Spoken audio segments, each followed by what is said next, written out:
The portal tore open not with the clean, humming precision of a UAC slipgate, but with a ragged, screaming violence. It was a wound in reality, bleeding raw hell energy into the void between dimensions. The Doomslayer, locked in a relentless, trans-dimensional pursuit of the fleeing hell priests, had forced this passage, his will a battering ram against the flimsy walls separating realities. He plunged through, praetor suit gleaming, weapons hot, ready for the next arena. Simultaneously, halfway across a different, far darker galaxy, another wound tore open in the fabric of existence. On the imperial shrine world of Sanctus Lais, a planet dedicated to the martyrs of the God Emperor, the sky shattered. Not with thunder, but with the wet, tearing sound of the immaterium bleeding into real space. A warp rift, vast and cyclonic, vomited forth the legions of chaos. Red lightning split the heavens as battle barges of impossible corrupted geometry materialized in orbit. Drop pods, screaming like damned souls, rained down, disgorging hordes of gibbering cultists and brass-armored daemons onto the planet's sacred soil. Leading the assault were the corrupted Adeptus Astartes of the Word-Bearers Legion, their crimson armor daubed with blasphemous runes, their voices raised in unholy prayers to the dark gods.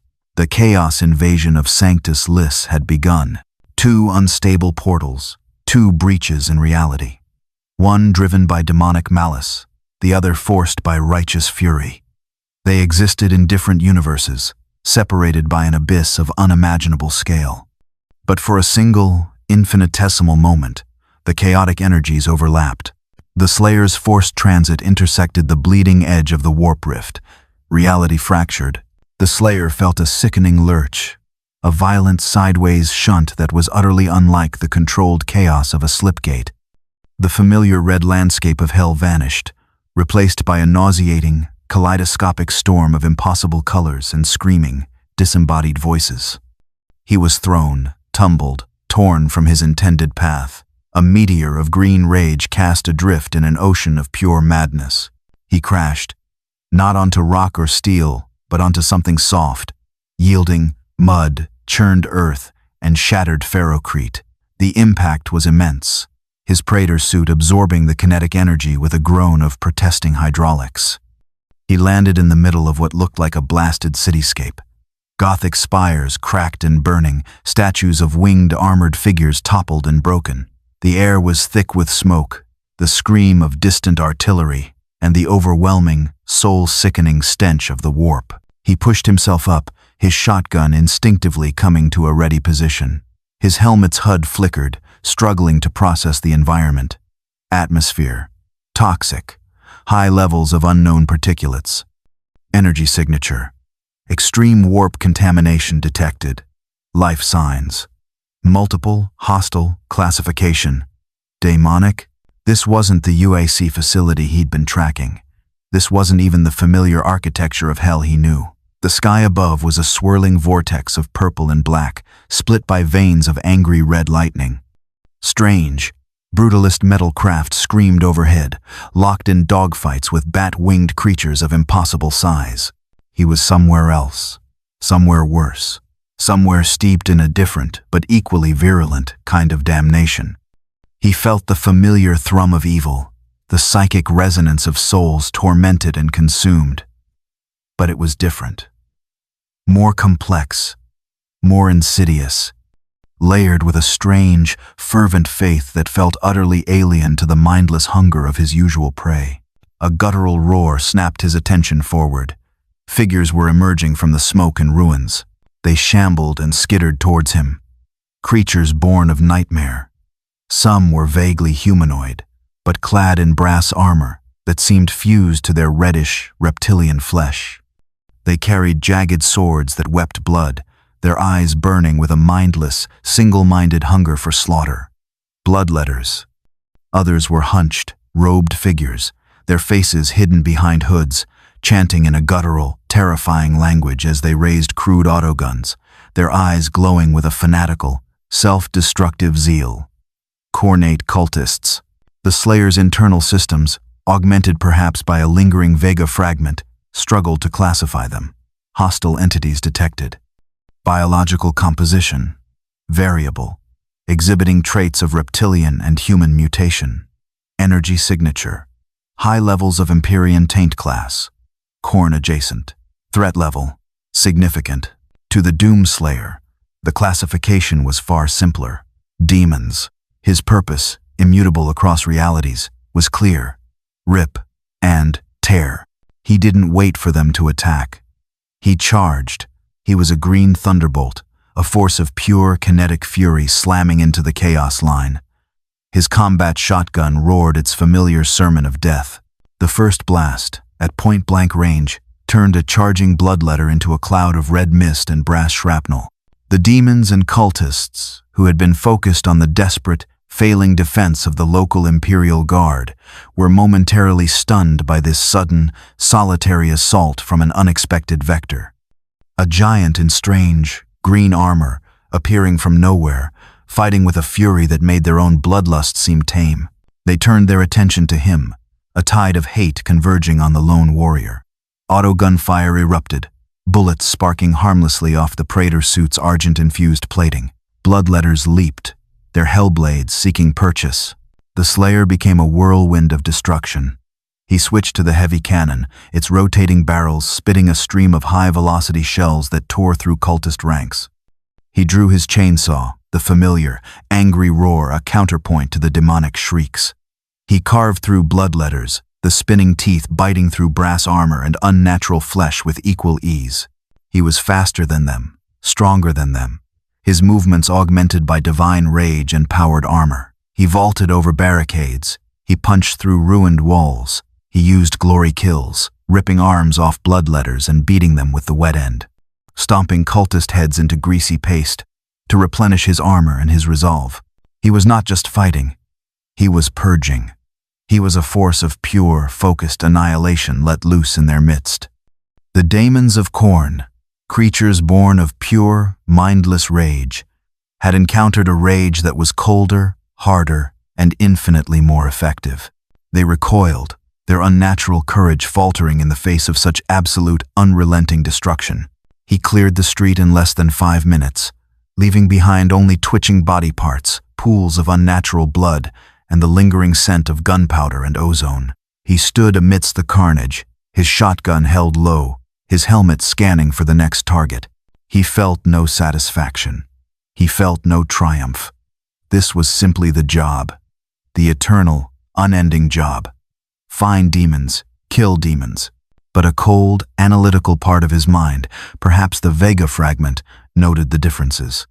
These demons felt different. Their energy signature was tied to that swirling vortex in the sky. They died messily, biologically, but their essence seemed to linger, a faint, foul residue that clung to the air. They were less like creatures and more like infections, manifestations of the deeper sickness that permeated this reality. It didn't matter. He would purge the symptoms, and then he would find the disease, and he would kill that too. He reloaded his shotgun with a satisfying clack-clack and strode forward, deeper into the heart of the burning, war-torn city. Sergeant Valchek of the Cadian 88th Mechanized Infantry huddled behind the shattered remnants of a ferrocrete barricade, his lasgun held tight, his heart hammering against his ribs. His squad was pinned down, caught in a murderous crossfire between traitor Astartes on the upper floors of a ruined administratum building and a tide of screeching, brass-armored demons flooding the plaza below. They were dead. It was only a matter of time. He muttered a final prayer to the God Emperor, clutching the Aquila pendant around his neck. "Emperor, protect us," he whispered. It was then that the green giant appeared. Valchek saw him first as a blur of motion, a green shape erupting from a side street directly into the flank of the daemon horde. Then came the sound, a thunderous, ripping roar unlike any weapon in the Imperial arsenal. He watched, his jaw slack, as the green figure carved a bloody swath through the daemons, punching them, tearing them apart, cutting them down with a roaring, chain-toothed sword. "Throne of Terra," breathed Corporal Jones beside him. "What is that?" Valchek's mind raced, trying to classify the impossible figure. Its armor was crude, bulky, yet impossibly resilient, shrugging off hellblade strikes that would have cleaved through his own flak armor. Its movements were impossibly fast, unnaturally strong. Its fury was absolute. "Is it an orc?" Jones stammered. "The green color, the sheer brutality, too disciplined." Valchek countered, his tactical training kicking in despite his shock. "Orcs are a mob. This one, it moves like a storm, but it strikes like a thunderbolt. Precise. Could it be one of the lost Primarchs?" Another trooper whispered, the words laced with a terrified heretical hope. The legends spoke of giants, demigods in green armor. "Don't be a fool," Valchek snapped, though the thought had crossed his own mind. "The Primarchs are myth." He squinted, trying to get a better look. The green giant ignored the Cadians completely, his entire focus on the daemons. He was not attacking them. He was exterminating them. Then, the traitor Astartes on the upper floors opened fire, their heavy bolters thundering, their explosive shells aimed at the green warrior who was disrupting their battle lines. The bolts struck the green giant's armor. They exploded with their characteristic devastating force. Valchek flinched, expecting the figure to be blown apart. It wasn't. The explosions barely seemed to stagger him. He paused, his slaughter of the daemons, looked up at the source of the fire, and then he jumped. He leaped 50 feet straight up, crashing through a window into the administratum building. The sounds from within were horrific. The roar of heavy bolters, punctuated by screams of rage and pain, the high-pitched whine of the green giant's chainsword, and then a final, wet, tearing sound, followed by silence. A moment later, the green giant reappeared at the broken window. He held the severed head of a word-bearer Chaos Marine in one hand, its horned helmet crushed. He held it aloft for a moment, a gruesome trophy, before contemptuously tossing it down into the plaza below. Valchek and his squad stared, utterly speechless. This single being had just annihilated a horde of Khornate daemons, and then single-handedly wiped out an entrenched squad of heretic Astartes in less time than it took to reload Alaskan. "Emperor's mercy," Jones breathed. "What is he?" Valchek didn't know. He didn't know if this creature was a blessing or a curse, a savior or a new, even more terrifying kind of monster. But he knew one thing. It was killing the enemies of the Imperium. "Hold your fire," Valchek ordered his squad, his voice trembling slightly. "Let it work." They would stay hidden. They would watch. And they would pray that whatever this green storm was, it remained focused on the forces of chaos. The Doomslayer continued his bloody progress through the ruins of the Shrine City, a force of nature that obeyed no laws but his own. He was drawn by the stench of corruption, by the screams of battle, instinctively moving towards the greatest concentrations of demonic energy. He rounded the corner of a shattered basilica and came face to face with a new enemy. They were giants like him, clad in power armor, but theirs was a deep, blasphemous crimson, marked with profane runes and the 8-pointed star of chaos. They carried bolters and chain axes, and their helmets were fashioned into snarling, demonic visages, word-bearers, Chaos Space Marines. And at their head stood a figure even more imposing, a dark apostle, his armor adorned with fluttering parchments of human skin, his face a mask of zealous, evil fervor, wielding a great, crackling Crozius Arcanum. The dark apostle, Viridius Malefect, saw the green warrior, his single remaining organic eye widening slightly. He had felt the disturbance, the slaughter of his forward elements. He had assumed it was the work of the corpse emperor's lapdogs, the Grey Knights perhaps. But this was different. The raw, untamed fury radiating from the green warrior was immense, almost Khornate in its intensity, yet it felt clean, devoid of the glorious blessings of the warp. "Hold," Viridius commanded his squad, raising a hand. He saw not just an enemy, but a potential convert. A soul of such magnificent rage belonged in the service of the true gods. "Warrior!" Viridius's voice boomed, amplified by his helmet's vox, speaking in the harsh, guttural tongue of chaos. "You fight with the fury of the blood god himself. Why do you stand against us? Cast off the shackles of your false faith. Embrace the glorious truth of chaos. Kneel before the Pantheon, and your power will be magnified 1,000-fold. Join us in tearing down the corpse emperor's crumbling imperium." He held out his hand, offering a pact, a place in their unholy crusade. The Slayer stopped. He looked at the Dark Apostle. He looked at the corrupted Space Marines. He saw their armor, twisted parodies of the Holy Astartes war gear. He felt the raw chaos energy radiating from them, the stench of the warp, the same fundamental wrongness as the demons he fought. Vega's fragmented voice flickered in his ear. Classification: Adeptus Astartes Traitoris. High levels of Empyrean corruption. Genetic and mimetic deviation extreme. Threat level: high. To the Slayer, the classification was simpler. Tall demons. Demons with guns. His response was not a word.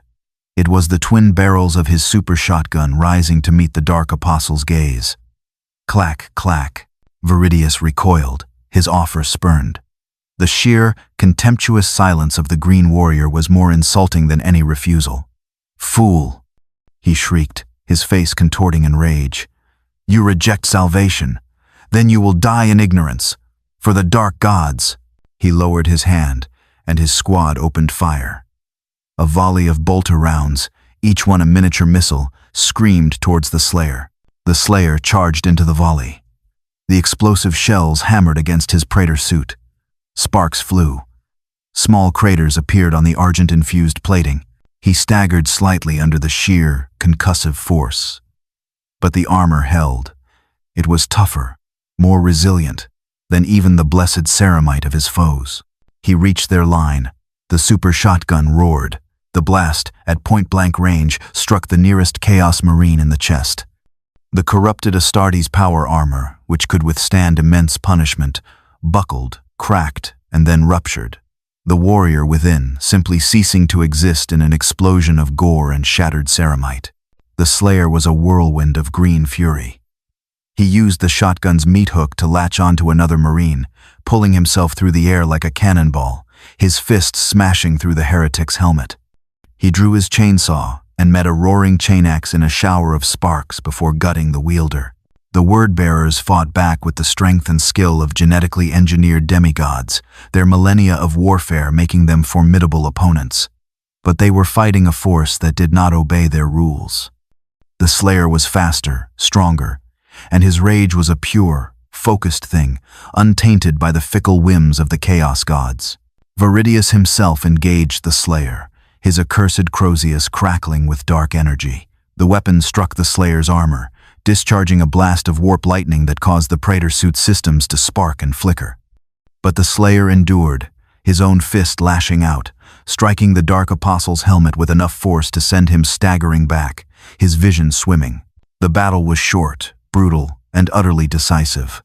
The Slayer systematically dismantled the Chaos Marine squad, his every move a testament to his eternal war. He finished Viridius last, ripping the Crozius from his hand and beating him to death with his own holy symbol of corruption. He stood over the broken bodies of the Chaos Marines, his breathing heavy, his armor scarred but unbroken. He had faced the elite warriors of this reality's darkness, and he had found them wanting. He had learned one thing. In this galaxy, as in all others, the only truth was the one spoken by his guns.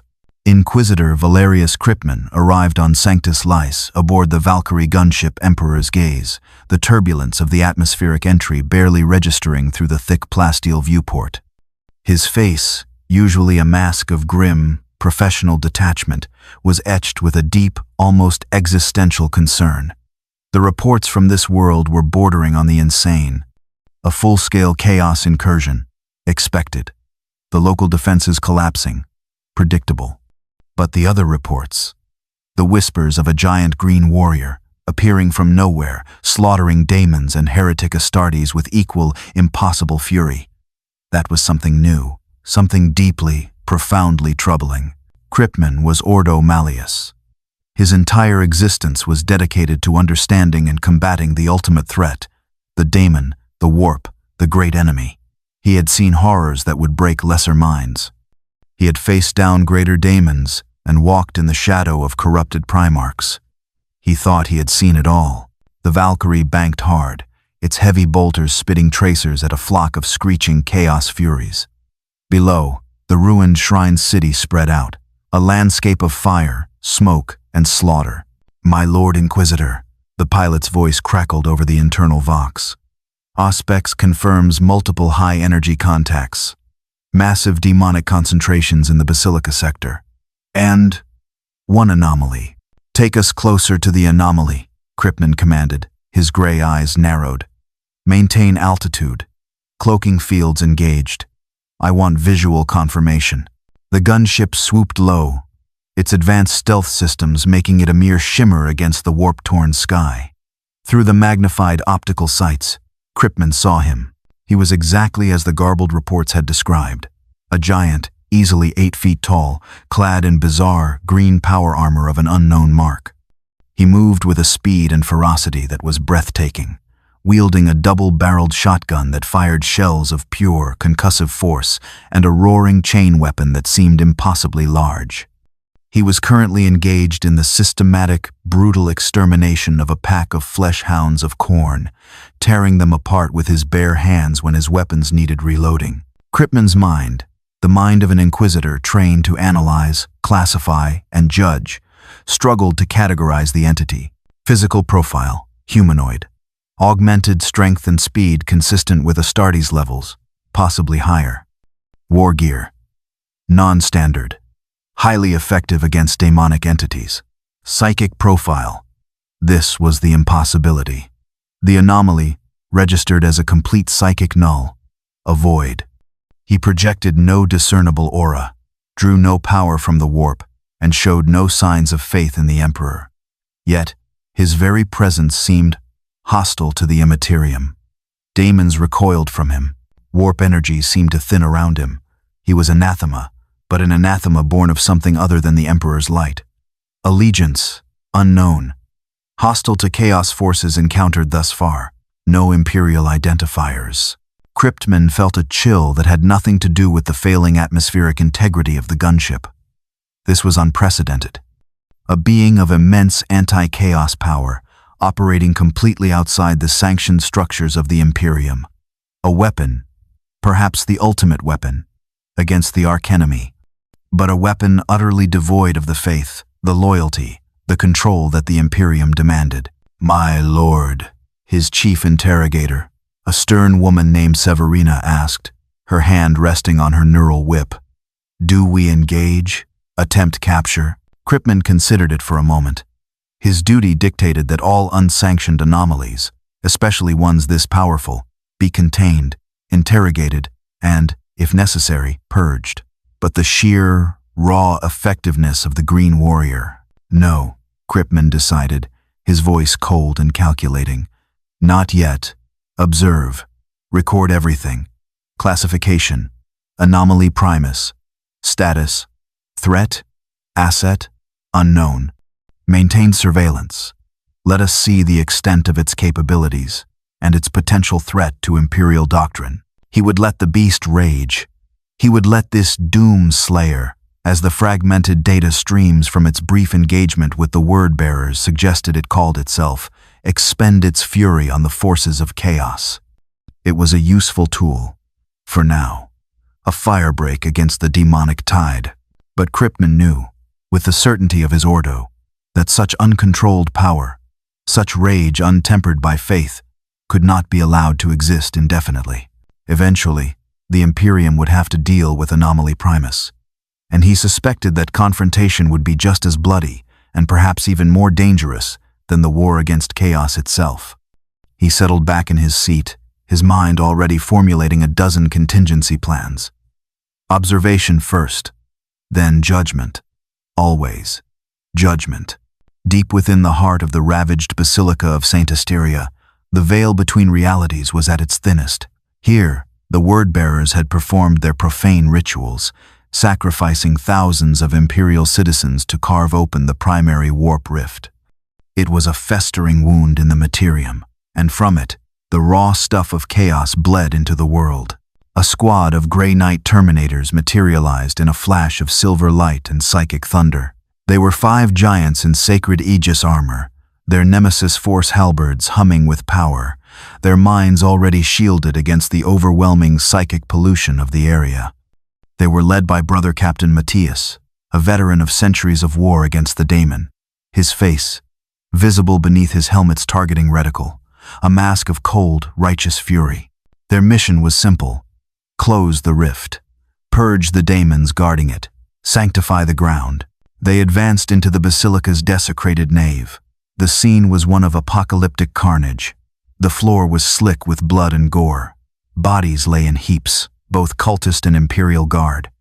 And in the center of the nave, where the main altar once stood, a swirling vortex of impossible colors pulsed. The warp rift.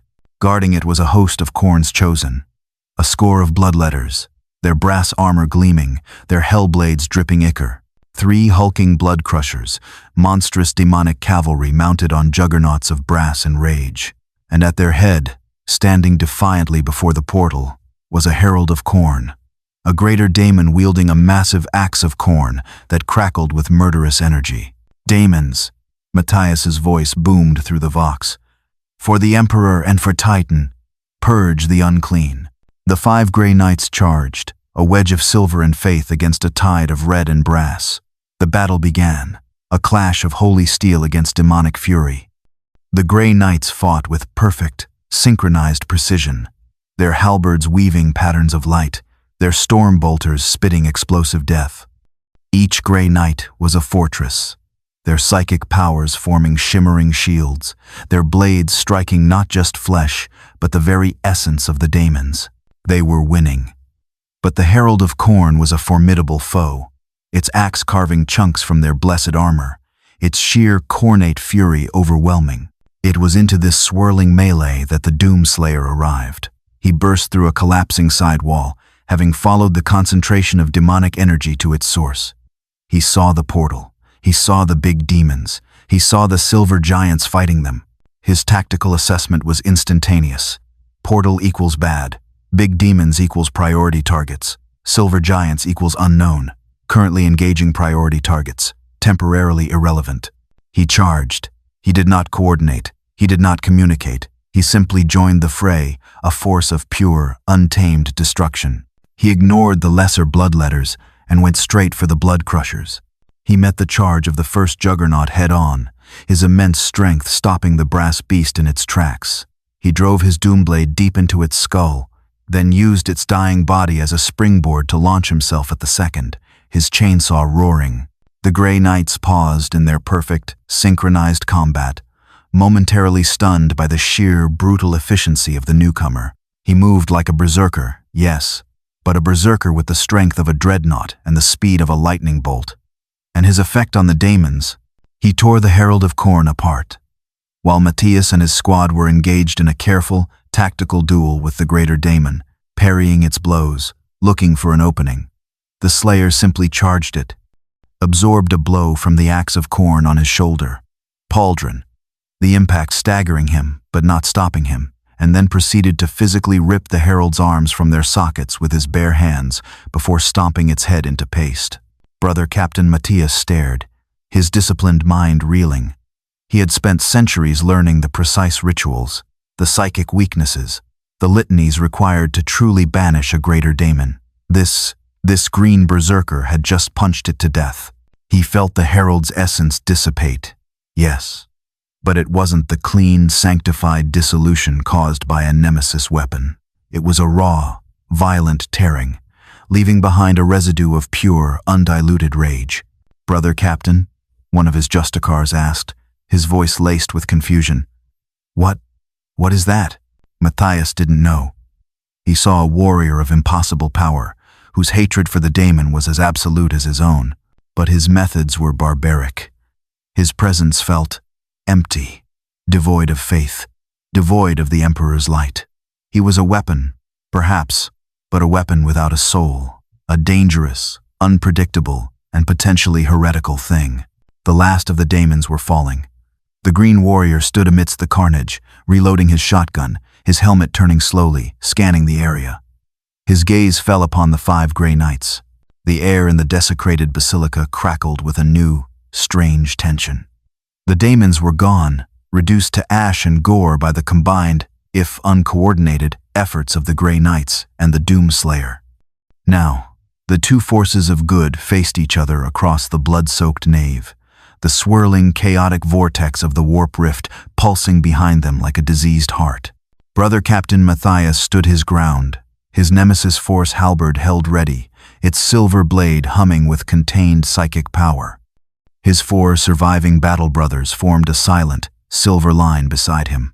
They were warriors of absolute faith, their minds shielded, their purpose clear, and the being before them was an anomaly that their doctrine could not easily classify.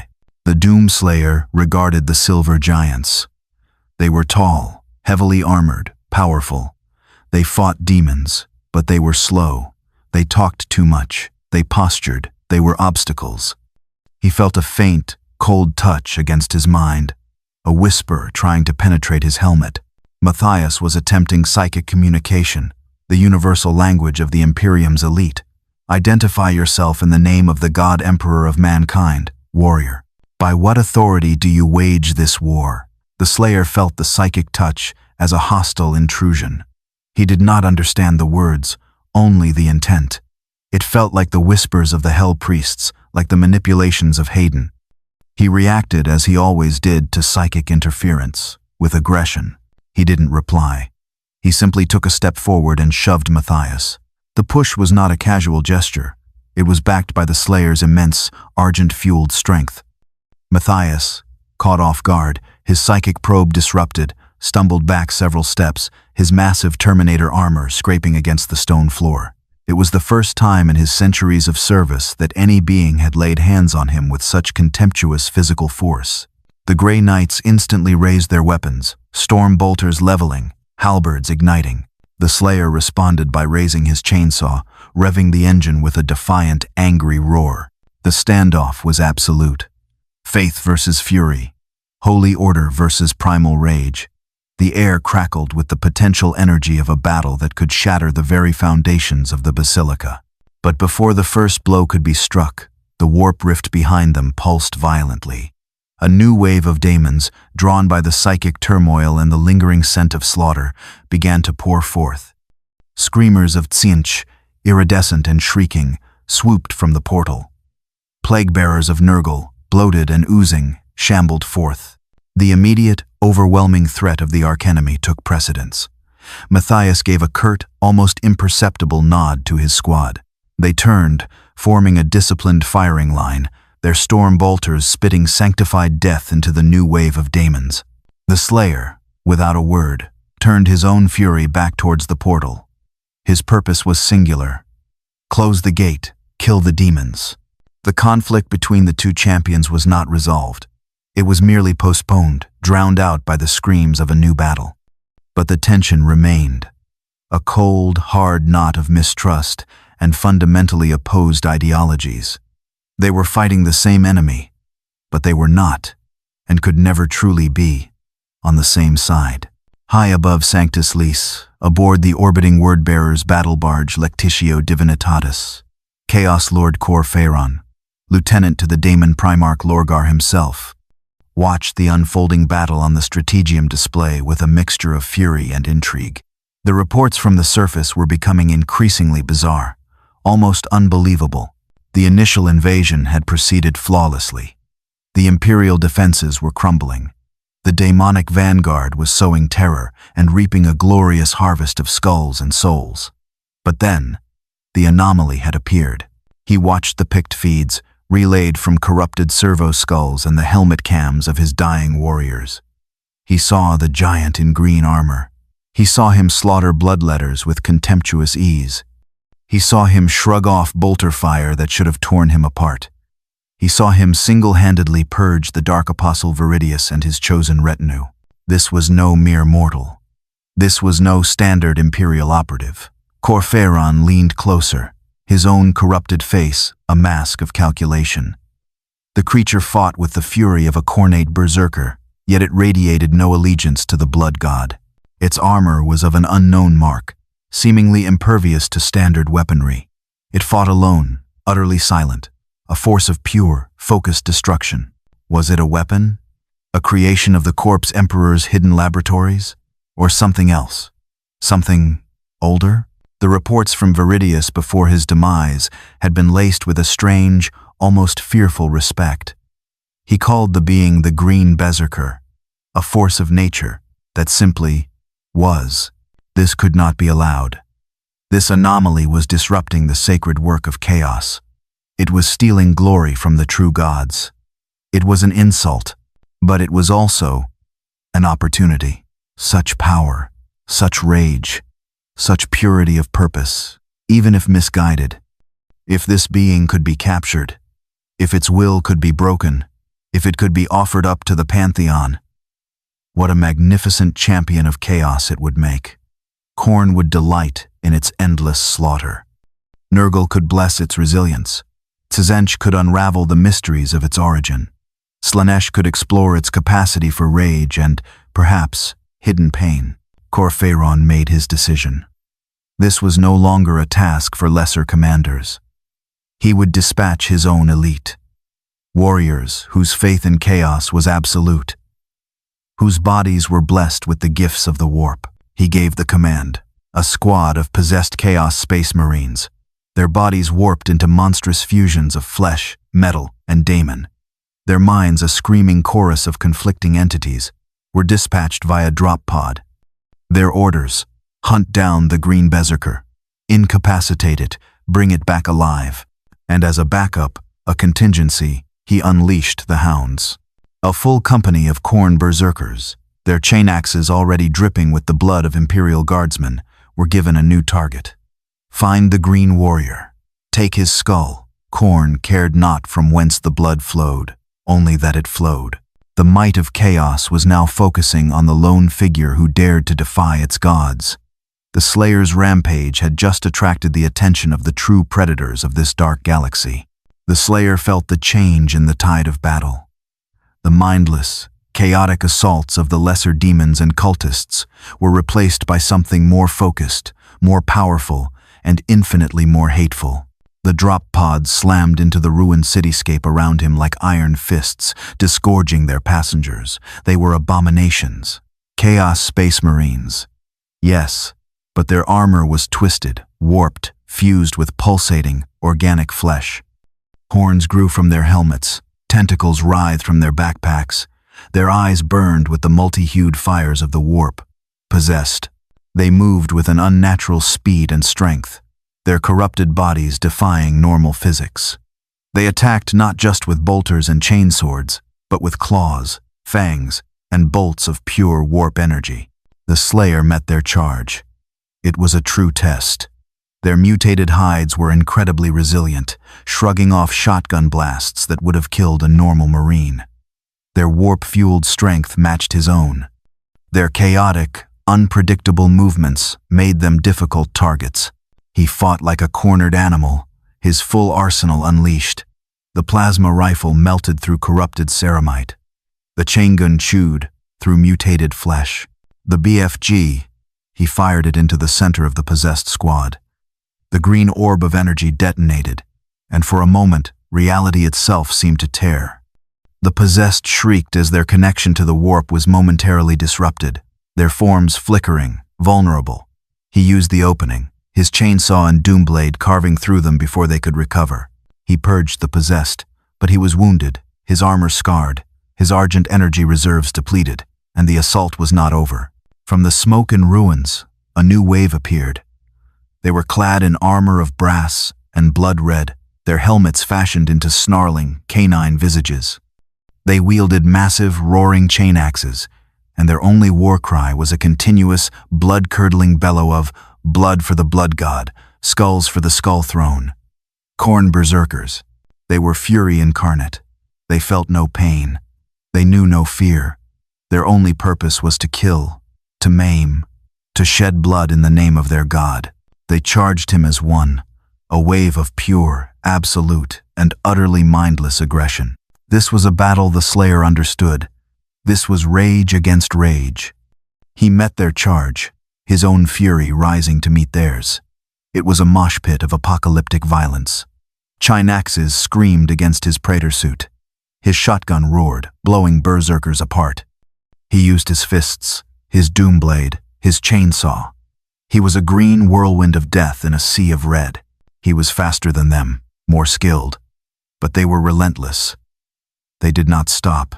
They did not falter. Even as he tore one limb from limb, another would be hacking at his back. He fought his way through them, towards their leader, a massive champion whose axe dripped with the blood of 100 foes.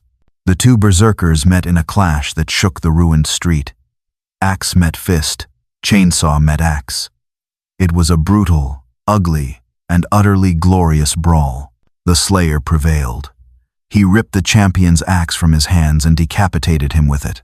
The remaining berserkers paused for a fraction of a second, their blood-crazed minds registering the fall of their leader. In that moment, the Slayer unleashed his final weapon. He drew the crucible, the great, red energy sword. He swept it in a wide, burning arc, and the berserkers were consumed by its holy fire, their bodies turning to ash, their blood-crazed souls finally silenced. He stood alone once more, breathing heavily, his armor cracked, his body battered. He had faced the elite of chaos. He had faced possessed and berserkers, and he had won. But the cost was mounting. He was powerful, but he was not infinite. Throughout the escalating carnage, the fragmented consciousness of Vega, trapped within the Slayer's praetor suit, was engaged in its own desperate battle, a battle against incomprehensibility. The AI's core programming was based on logic, physics, and the quantifiable data of its home reality. It could understand demons as biological entities, hell as a dimension with different physical laws, argent energy as a powerful, if volatile, power source. But this new reality, this 40K universe, it defied logic. When the Slayer first encountered the bloodletters, Vega tagged them. Extra-dimensional bioentities, high aggression, recommend termination. Simple enough. When the Chaos Space Marines attacked, it adapted. Genetically augmented humans, extreme biological and mimetic corruption, hostile, recommend termination. Still within parameters, but then came the warp, the psychic phenomena, the very nature of the daemons. As the Slayer fought, Vega's sensors registered the constant, swirling background radiation of the immaterium. Warning: high levels of Empyrean energy fluctuations detected. Source: unknown. Nature: paradoxical. Appears to violate laws of thermodynamics and causality. When the Dark Apostle used his foul sorcery, Vega struggled. Anomalous energy discharge detected. Type: non-standard psychic phenomenon. Classification: warp-based. Probability: 67%. Recommend maintaining distance. Effect on Praetor suit systems: unknown. The Grey Knights were an even greater paradox. Friendly Astartes units detected? Vega tentatively offered, accessing corrupted Imperial databases. Correction: armor configuration matches Adeptus Astartes. Chapter 666. Grey Knights. However, psychic signature is abnormal. Extremely high power output, yet exhibiting anti-Empyrean properties. Logical contradiction detected. Further analysis required. The AI tried to apply scientific principles to a reality governed by belief and emotion. It tried to classify daemons based on biology when their true nature was metaphysical. It tried to understand psychic powers as energy fields when they were, in fact, manipulations of the soul. Its logical framework began to break down. Its reports became increasingly filled with qualifiers, contradictions, and outright admissions of failure. Entity classification. Daemon. Cornate subtype. Physical resilience exceeds projections. Recommend utilizing Argent-based weaponry. A moment later. Correction. Argent weaponry effectiveness reduced against this entity subtype. Hypothesis. Entity's existence is partially conceptual. Data insufficient. Warning. Localized reality distortion detected near anomaly. Primus Doomslayer. Probability of Geller field. Failure equivalent. 82%. Recommend immediate withdrawal. Followed by correction. Anomaly Primus appears resistant to Empyrean distortion effects. Mechanism. Unknown. Hypothesis. Rage-based psychic nullification field. Probability. Low, but non-zero. The Vega fragment was like a Newtonian physicist trying to understand quantum mechanics by watching a hurricane. The rules were wrong. The data was inconsistent. The conclusions were meaningless. It could still identify threats. It could still manage the Praetor suit's core functions. But its ability to provide useful tactical analysis, to understand the why behind the what, was failing. In the brief lull after the Slayer defeated the Khorne Berserkers, the AI offered its most chilling and most honest assessment yet.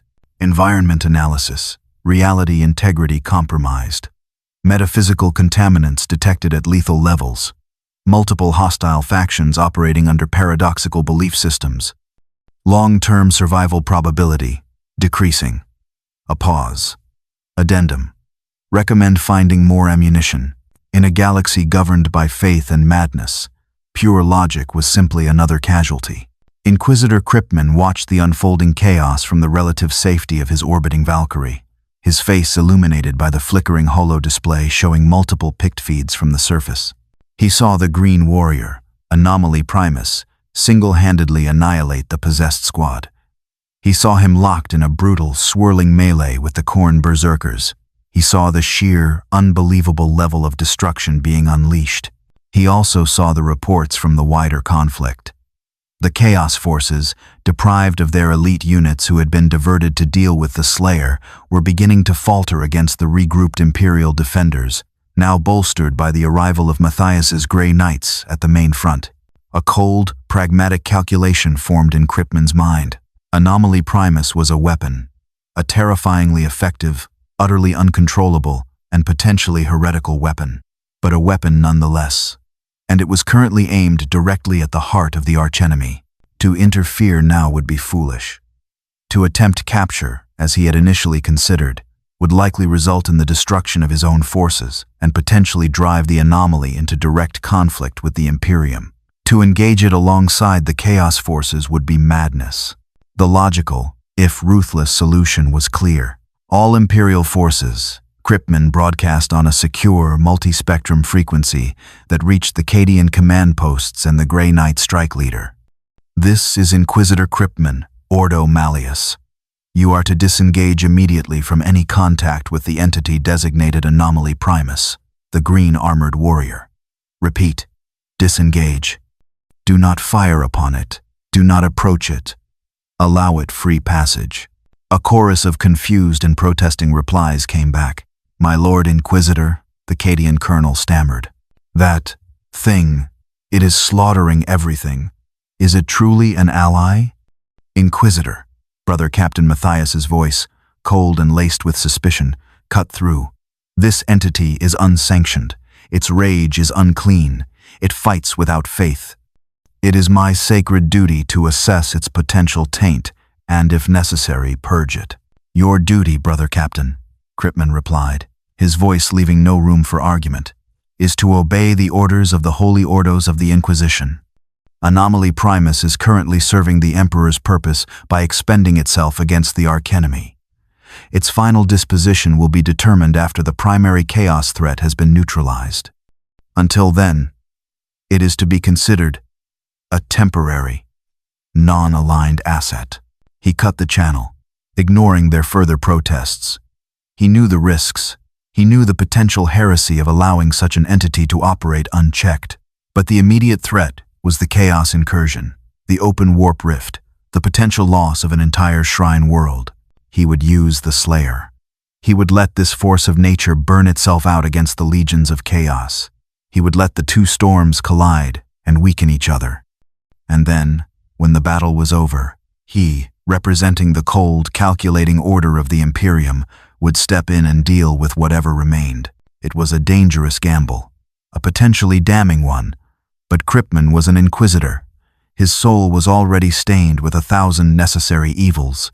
What was one more, if it served the Emperor's ultimate victory? He settled back, his gray eyes watching the green icon on the tactical display continue its relentless, bloody progress towards the heart of the chaos infestation. Let the beast hunt. For now, The battlefield had become a confusing, fractured mess. Imperial forces were consolidating, pushing back the Chaos Legions now deprived of their elite vanguard. The Grey Knights were spearheading assaults on key demonic concentrations. The Chaos forces themselves were fighting a desperate two-front war against the Imperium and the lone, green whirlwind of death that seemed to be everywhere at once. The Doomslayer ignored it all. The shifting tides of the larger battle were irrelevant to him. The commands of the Inquisitor, which he wouldn't have understood even if he could hear them, were meaningless.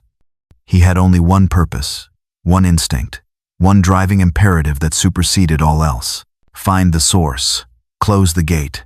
He could feel it now, stronger than ever. A raw, bleeding wound in reality. Somewhere in the heart of the ruined Basilica sector. It pulsed with the same foul energy as the demons he fought, the same energy that had fueled the Argent Tower on Mars. It was the heart of the infection. He began to move towards it, his path a straight, uncompromising line through the chaos. He was no longer just reacting to threats, he was advancing on his objective. His progress was a relentless, brutal spectacle. He smashed through barricades erected by retreating cultists. He ignored the disciplined volleys of lasgun fire from nearby Imperial Guard squads who hadn't received, or didn't understand, Kryptman's order to disengage. The last bolt simply splashed harmlessly against his armor. He encountered pockets of Chaos resistance, Chaos Marines trying to regroup, Daemons trying to hold a street corner. He did not engage them in prolonged firefights. He simply ran through them. His sheer momentum, combined with point-blank shotgun blasts and the screaming teeth of his chainsaw, turned their desperate stands into momentary bloody speed bumps on his path. He was a force of nature, driven by a singular, primal instinct that transcended the complex, multi-layered war being fought around him. He was a guided missile, and his target was the warp rift. Brother Captain Matthias saw him. The Grey Knight squad was in the process of methodically purging a building infested with Nurglings, their sanctified flamers turning the small, giggling daemons into bubbling sludge. Matthias saw the Green Warrior sprint past the building's entrance, utterly ignoring the Grey Knights, his focus fixed on something further ahead. The anomaly, Matthias reported curtly over his squad's private vox. It moves towards the Basilica, towards the primary Empyrean breach. Its intent appears to align with our own objective. Shall we assist, Brother Captain? His Justicar asked. Matthias hesitated. The Inquisitor's orders were clear. Disengage, do not interfere. But his own senses screamed at him that the Green Warrior, for all its heresy, was heading directly into the heart of the enemy's power, towards the inevitable guardian of the rift. No, Matthias decided, his voice tight with a conflict between duty and instinct. We maintain our current objective, purge this sector, then we will proceed to the Basilica. The Inquisitor's plan is inscrutable, but it is his plan. We obey. He turned back to the task at hand, cleansing the Nurgling infestation, but his mind was troubled. He could feel the Slayer's raw, untamed power, a beacon of pure, anti-chaos fury, drawing nearer to the rift. He prayed that the Inquisitor knew what he was doing. He prayed that this uncontrolled weapon would indeed break the enemy, and not simply create an even greater catastrophe. The ruins of the Basilica of Saint Asteria were now the undisputed heart of the Chaos incursion. The great, shattered dome gaped open to the warp-torn sky like a screaming mouth, and within the desecrated nave, where the primary altar once stood, reality itself bled. The warp rift was a swirling, chaotic vortex of impossible colors and screaming faces, a direct gateway to the realm of chaos. And standing before it, basking in its unholy energies, was the architect of this world's damnation, Lord Malachor. He was no longer merely a chaos lord of the word-bearers. The sheer amount of blood spilled, the souls harvested, the prayers screamed in his name during the invasion had earned him the favor of the Pantheon. He stood, transformed. His crimson power armor was now fused with his flesh, warped into a monstrous, Baroque shape. Great, leathery wings sprouted from his back. His face was a snarling, horned visage, his eyes burning with the fires of the warp. In his hand, he wielded a great, black axe of blind fury, buzzing with captured daemon essences. He was on the verge of apotheosis, of becoming a daemon prince, and the final, glorious sacrifice of this shrine world would seal his ascension. He felt the approach of the Green Warrior.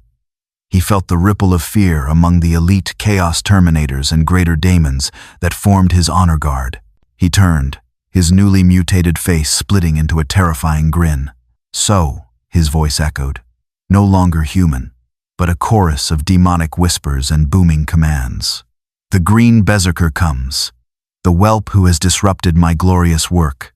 Khorne thirsts for your skull. Tzientch desires the secrets of your impossible resilience. Nurgle wishes to bless your flesh with his gifts. And Slaanesh longs to hear you scream." He gestured with his axe towards the warp rift. "But I, Malachor, shall claim the ultimate prize. Your soul will be the final offering that elevates me to glory eternal. Face me, mortal. Face your new god." The Doomslayer strode into the basilica nave. He saw the swirling portal. He saw the giant, winged demon thing standing before it. He saw the circle of guards, Chaos Terminators, in heavy, corrupted armor, and hulking bloodthirsters, greater daemons of Khorne, their brass bodies radiating immense heat and fury. His HUD flared with warnings. Multiple high-threat entities detected. Primary target, Class Omega Daemon Astartes hybrid. He raised his BFG. Malachor laughed, the sound like shattering stone. "Your crude technology is useless against a chosen son of chaos." He raised his axe, and a shield of pure warp energy, black and swirling with screaming faces, materialized before him and his guards. The Slayer fired. The green orb of Argent energy slammed into the warp shield. The shield held, but it flickered violently, the faces within the shield screaming in agony. Malachor grunted, feeling the strain. The Green Warrior's weapon, it was not mere plasma. It carried an energy that was fundamentally hostile to the warp itself. Before Malachor could react, the Slayer was charging. He fired his rocket launcher as he ran, the missiles exploding against the warp shield, further weakening it. He switched to the Chang'un, unleashing a torrent of shells. The Chaos Terminators and Bloodthirsters moved to intercept him, a wall of corrupted iron and demonic fury. The final battle began. It was the Slayer against the honor guard of a god in waiting. He was impossibly outnumbered, facing foes whose power dwarfed anything he had fought thus far on this world. But he was the Doomslayer, and he did not know the meaning of impossible odds. He only knew the meaning of rip and tear. The battle at the foot of the warp rift was a maelstrom of apocalyptic violence. The Slayer was a singular point of green fury against a tide of chaos elite. Chaos Terminators, walking tanks of corrupted ceramite, fired their combi bolters and swung their power fists. Bloodthirsters, avatars of Khorne's rage, descended upon him, their great axes and fiery whips seeking to claim his skull. And overseeing it all was Lord Malachor, his power growing with every passing moment as the energies of the rift flowed into him. The Slayer fought with the desperate, cornered fury of a god. He was a blur of motion, his Praetor suit pushed to its absolute limits. He used his dash ability to weave between power fist strikes that could shatter tanks. He used his double jump to gain height, raining down rockets on the bloodthirsters below. His weapons screamed their song of death. The Chang'un's mobile turret configuration chewed through Terminator armor. The lock-on burst of his rocket launcher staggered the bloodthirsters. The meat hook of his super shotgun latched onto a Terminator, pulling the Slayer through the air like a cannonball, his fist shattering the Chaos Marine's helmet on impact. But they were too many, too strong. A power fist connected, sending him crashing into a pillar, his armor groaning, his vision momentarily blurring. A bloodthirster's whip wrapped around his leg, pulling him off balance.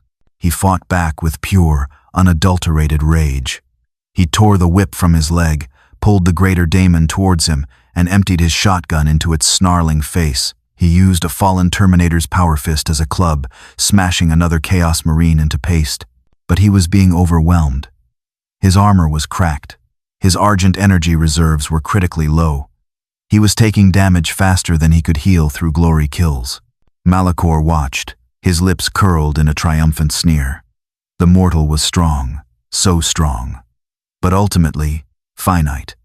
He would fall, and his power, his rage, would belong to chaos.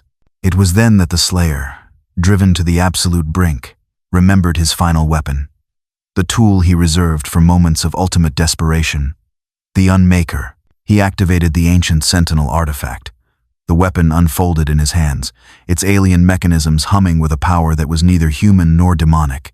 It was something else, something older, something holy. In its own strange way, he opened fire. A torrent of pure, red, Sentinel energy lanced out from the Unmaker. It was not plasma. It was not bullets. It was pure, focused, anti-chaos energy, the same power that had once held back the tides of hell from Argent D'Nur itself. The effect on the chaos forces was catastrophic. The energy tore through Terminator armor as if it were paper. It burned through the bloodthirsters' demonic hides, causing them to shriek in a new kind of agony as their very essence was unmade. In seconds, the Slayer cleared a space around him, standing amidst the fading ash and smoking ruin of Malakor's honor guard. Only Malakor himself remained. The Chaos Lord stared, his triumph turning to shocked disbelief. His elite guard, his greatest champions, destroyed by a weapon he could not comprehend. What manner of sorcery is that? Malakor hissed, his wings flaring. The Slayer didn't answer. He simply leveled the Unmaker at the aspiring Daemon Prince. The final duel began. Malakor charged, his great axe swinging, warp lightning crackling around him. The Slayer stood his ground, the Unmaker unleashing a continuous searing beam of pure destructive energy. Axe met beam.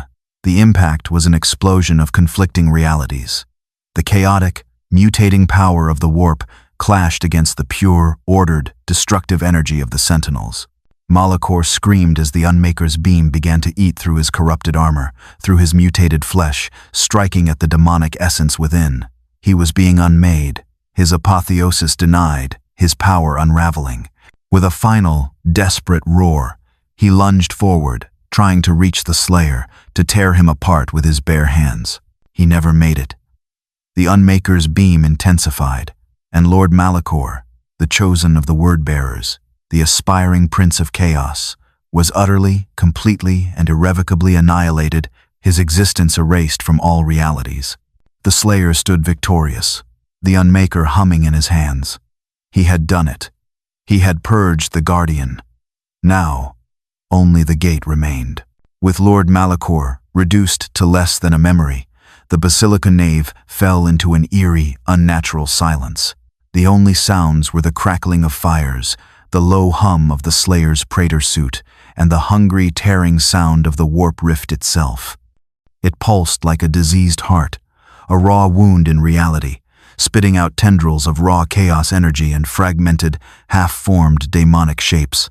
This was the source, the wellspring of the invasion, the gate to hell, or whatever passed for hell in this reality. The Slayer's instinct was simple, direct, and absolute. Portals were meant to be closed.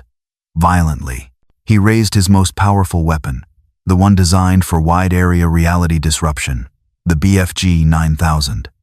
He charged it, the green-argent energy building into a critical, unstable mass. He aimed it squarely at the swirling vortex of the warp rift. He fired. The great, green orb of plasma screamed across the nave and plunged into the heart of the rift. The effect was immediate and catastrophic. The rift did not close. It convulsed. It shrieked, a sound not of air but of tearing space-time. The chaotic energies within reacted violently to the infusion of pure, weaponized argent. The rift flared, pulsed, and then began to destabilize, spitting out chunks of raw warp stuff, half-formed daemons that dissolved instantly in the material realm, and bolts of pure, multi-hued chaos lightning. It was wounded, but it was not closing. It was bleeding, lashing out in its death throes. The Slayer lowered the BFG. Physical destruction wasn't working. This wasn't a machine. It wasn't a structure. It was a hole into madness. How did you kill a hole? He tried a different approach. He strode forward, to the very edge of the rift, the chaotic energies washing over his armor, causing static to cascade across his HUD. He looked into the swirling vortex, into the impossible, non-Euclidean geometries of the warp itself, and he punched it. He drove his fist, encased in the nigh indestructible alloy of the Praetor suit, directly into the heart of the warp rift. It was an act of pure, primal, and utterly insane defiance. It was an attempt to impose his physical reality onto a place that had no physicality. He felt a sensation, like plunging his arm into boiling acid filled with broken glass. The chaotic energies of the warp tore at his armor, at his very essence, but his will held. His rage was a shield. He roared, pouring all his strength into the blow. The rift screamed again, shuddering violently. It flickered, contracted, seemed about to collapse, and then surged back, larger, more unstable than before. Punching it wasn't working either. It was at that moment that the Grey Knights arrived. Brother Captain Matthias and his surviving Terminators teleported into the Basilica nave, their silver armor appearing in a flash of displaced air and psychic light. They saw the scene. The lone green warrior standing defiantly before the raging, dying warp rift, the air thick with the stench of annihilation. Matthias immediately understood the situation. The anomaly had defeated the Guardian, had even wounded the rift itself, but it lacked the final, necessary tool to close it. The tool of faith. Brother Captain! Matthias's voice boomed through the vox, cutting through the chaos. Stand aside. This is a task for the Emperor's sanctified. The Slayer glanced back, saw the silver giants, their strange glowing polearms held ready. He didn't understand their words, but he recognized their intent. They were going to do something to the portal. He didn't know what. He didn't care. As long as it closed, he stepped back, his shotgun held ready, watching with a cold, analytical curiosity. Matthias raised his Nemesis Force halberd. Brothers, commence the final ritual of banishing, for Titan, for the Emperor. The 5 Grey Knights formed a circle around the warp rift. They planted their halberds into the desecrated stone floor. They knelt, and they began to chant. It was not a simple prayer. It was a complex, multi-layered psychic ritual, a weaving of 66 sacred canticles, each word a bolt of pure, sanctified will aimed at the heart of the warp. Their minds linked, becoming a single, focused psychic lance. Silver light began to emanate from them, pushing back the darkness, the chaos. The warp rift fought back. Tendrils of darkness lashed out, trying to break their concentration, to corrupt their souls. But the Grey Knights held firm, their faith an absolute, impenetrable shield. Slowly, painstakingly, the rift began to close. The swirling vortex contracted, the impossible colors faded. The screaming faces dissolved. The wound in reality was being sewn shut, not with force, but with pure, absolute, and utterly uncompromising faith. The Slayer watched, motionless.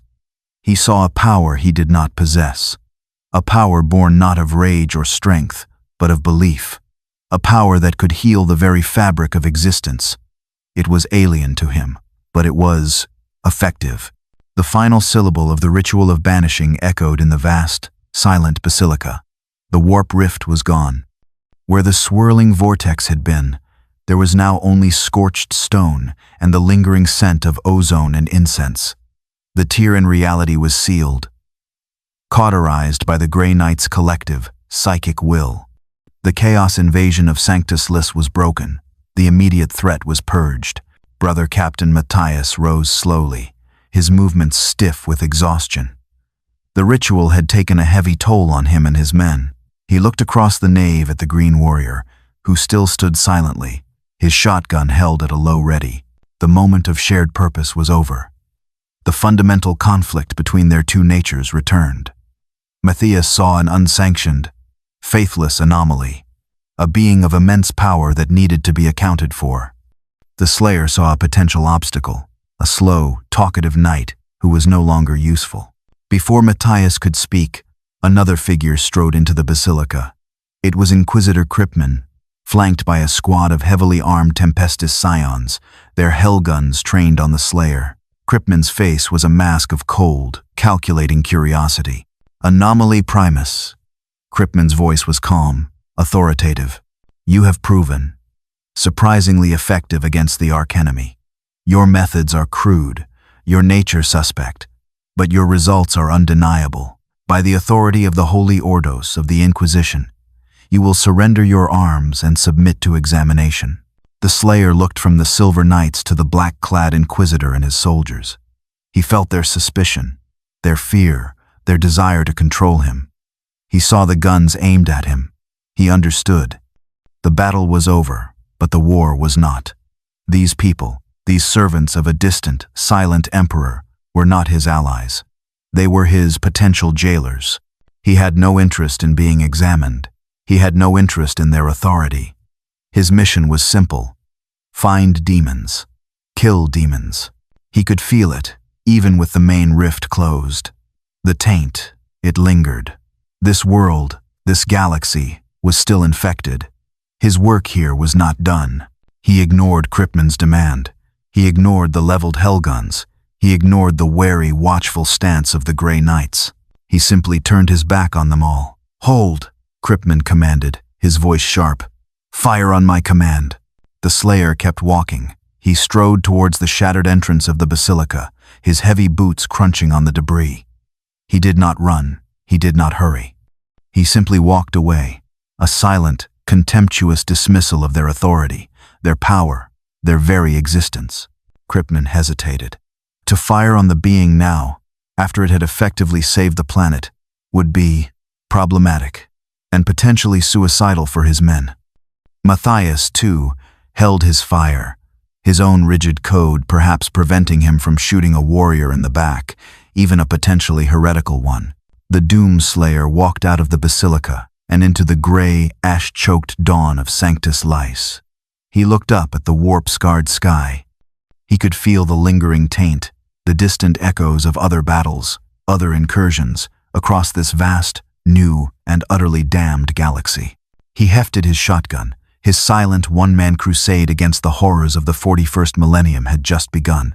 He marched towards the horizon, seeking the next concentration of demons, leaving a deeply disturbed, confused, and terrified Imperium of man in his wake. Back in the basilica, Kripman lowered his hand. "Let him go," he ordered his scions, his voice a low, thoughtful whisper. "Report to Ordo Command. Anomaly Primus, designation, Doomslayer. Classification, uncontainable. Highly effective versus archenemy. Recommend observation and prayer." The game had just changed, and the rules were being rewritten in blood and argent energy.